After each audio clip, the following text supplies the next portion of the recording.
Grace and peace, family, and welcome to day 10 of our Lent journey. Lent is a season where we ask God to open us up, open our hearts and our ears and our lives, and yes, even open up our faith. And today's passage is literally about that. We're in Mark chapter 7, verses 31 through 37, where Jesus meets a man who is deaf, could barely talk. People bring him to Jesus and beg Jesus to place his hands on them. And what Jesus does next is deeply personal.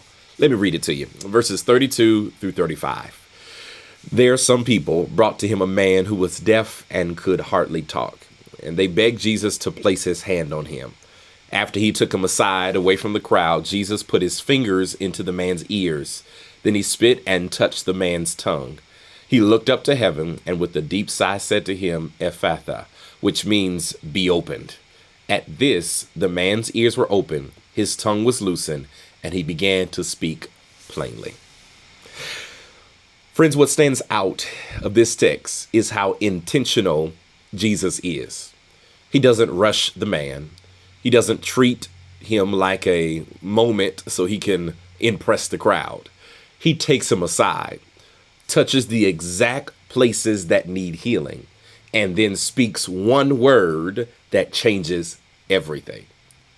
It's a reminder that Jesus is not only powerful, but he is also personal.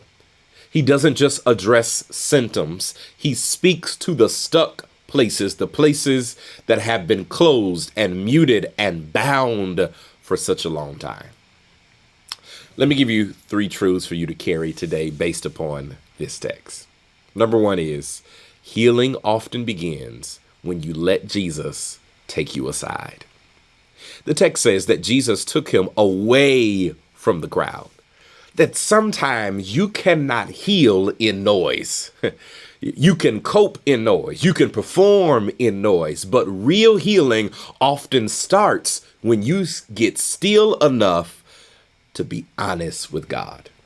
And Lent is this kind of season, friends, a holy pause where Jesus pulls you aside so he can deal with what's really going on the inside of you.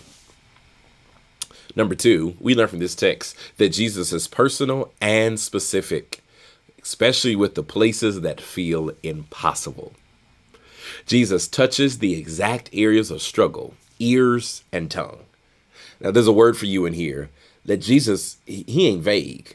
He can reach the specific place where you feel stuck.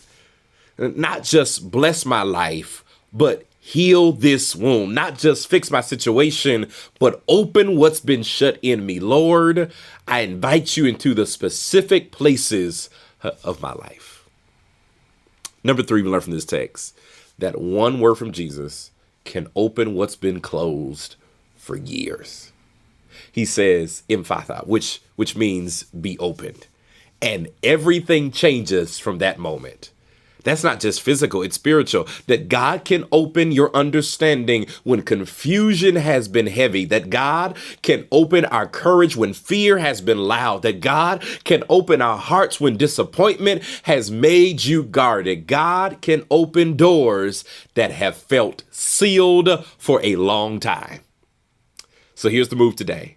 Stop managing what's closed and bring it to Jesus. Name what's been shut in you and trust that his voice has authority over it, because one word from Jesus can open what years could not move. I'll see you tomorrow.